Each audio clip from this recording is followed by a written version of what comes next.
Grocery serye. Bata pa lang ako, ayoko ng parents ko na nanonood ako ng porno. Tapos, meron akong nakita, alam ko, siguro, hindi ko naman talaga na-experience ng mga ganito. Tingnan na lang natin. Dress sound. Tawa lang ako habang nag-iikot ako rito sa supermarket. Pem.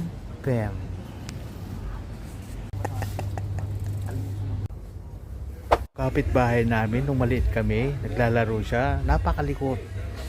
Kaya nabali ang kamay. Ang tawag sa kanya ngayon,